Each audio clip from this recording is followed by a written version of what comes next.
Hello, my dear students. You are strongly welcome in online classes run by Gardenia Public School. I am Sanjay Pandey, your physical education teacher.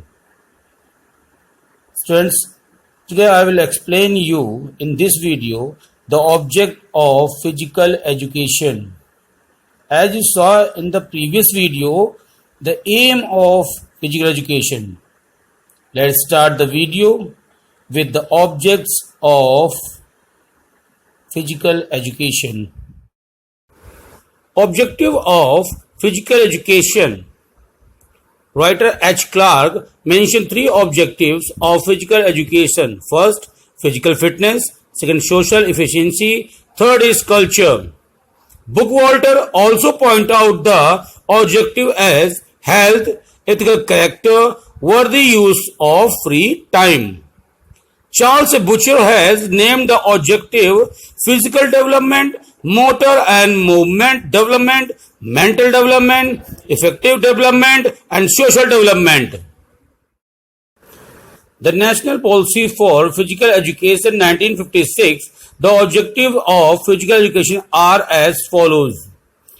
First objective is physical development, second is mental development, third is social development, fourth is neuromuscular development, and fifth and last objective is emotional development. Now guys, let's start the first, physical development. This objective deals with the programs of activities which build physical power in an individual through the development of the various organs, such as digestive system, respiratory system, circulatory system, muscular system, nervous system. Fine. The physical education is related to physical activities that cause different effects of our organic system. These systems are developed in size, shape, and efficiency, and they promote a healthy body.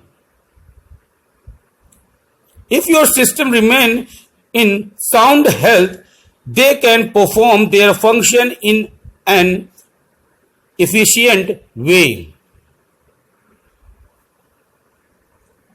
Guys, जैसे आप लोग जानते हैं physical development में जैसे आप exercises करते हैं, ठीक है, तो उन एक्सरसाइजेस का जो इम्पैक्ट होता है वो आपकी बॉडी पर पड़ता है. उससे पहले किस पर पड़ता है? आपके इंटरनल ऑर्गन्स पर, आपके सिस्टम्स पर. जो इंटरनल जो आपके सिस्टम्स हैं, digestive, respiratory, circulatory, muscles, nervous system, ठीक है ना, इन सब पर पहले उसका असर पड़ता है. जब उस पर असर पड़ता है तब वो अपना साइज, आपका शेप चेंज करते हैं. फॉर एग्जाम्पल, कभी आप लोगों ने एक बलून देखा होगा, या देखा ही होगा, फुलाया भी होगा आप लोगों ने. बलून जब आप एक बार फुलाते हैं, जब उसका नॉर्मल साइज होता है, जब बलून को फुलाते हैं और जब उसकी एयर को निकाल देते हैं बाहर, तो क्या होता है?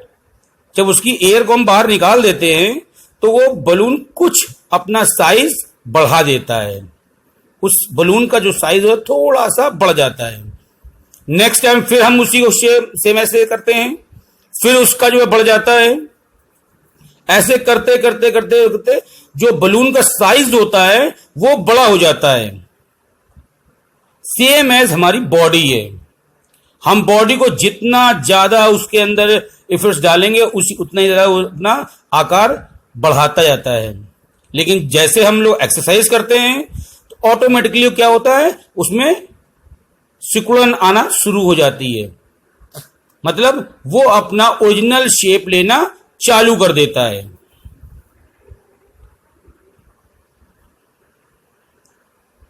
गाइस, जब इस तरह से आप एक्सरसाइज करके अपने बॉडी के ऑर्गन्स का शेप बढ़ाते हैं तो उसका इंपैक्ट आपकी स्किन पर, मस्कुलर सिस्टम पर पड़ता है और वो धीरे धीरे धीरे अपना शेप लेने लगती हैं.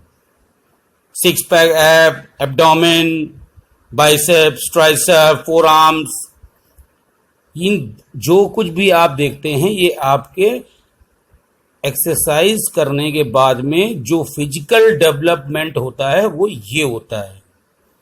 हर इंसान चाहता है मेरे सिक्स पैक ऐप हो, अच्छा सा एब्डोमेन हो, अच्छे से बाइसेप्स हो, 21 बाइसेप्स हो, ट्राइसेप्स हो, फोर आर्म्स हो, रिस्ट हो, ताकि एक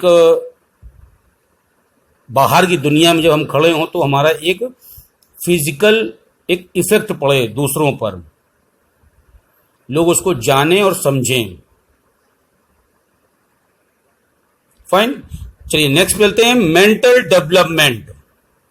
जैसा कि नाम से ही क्लियर हो रहा है, in this object relate to the knowledge and thinking level of an individual. Physical activities sharpness the mind, the help in increasing its level of consciousness.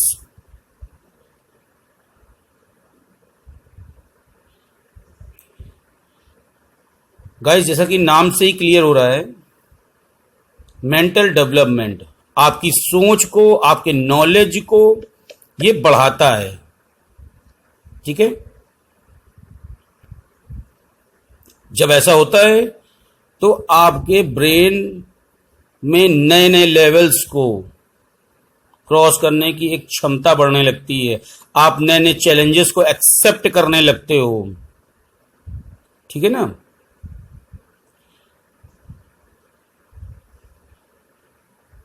Mental level आपको उस मुकाम तक पहुंचा देता है जिससे आप खुद को, दूसरों को और अपने आसपास के जो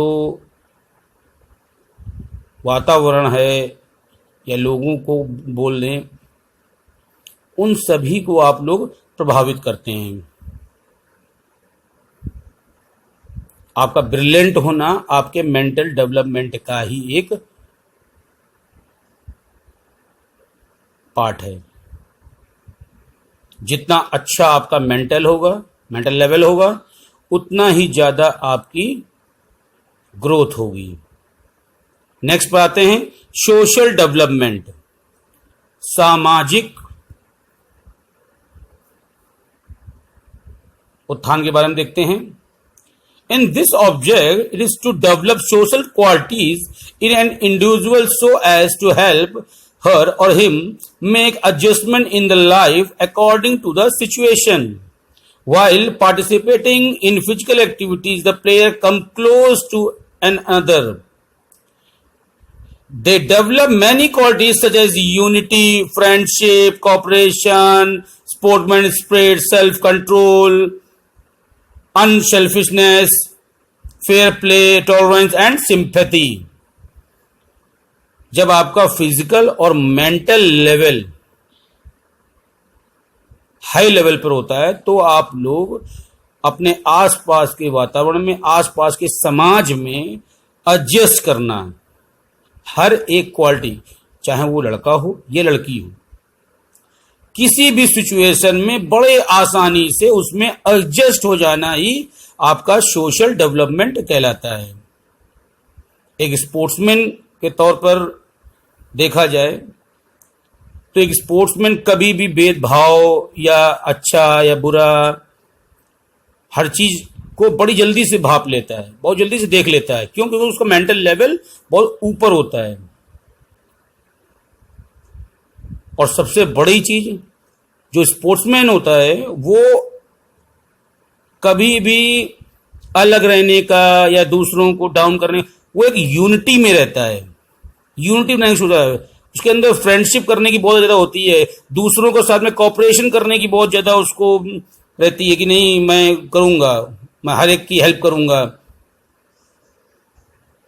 खुद के ऊपर कंट्रोल भी होता है, स्वार्थी नहीं होता है, वो हर एक की मदद करने के लिए, दूसरों के साथ दया भाव रखने के लिए हमेशा तत्पर रहता है। Now guys, I will stop this video in this part. The next video, I will tell you about neuromuscular development and emotional development, and also the development of health. Stay at home. Good day and bye bye.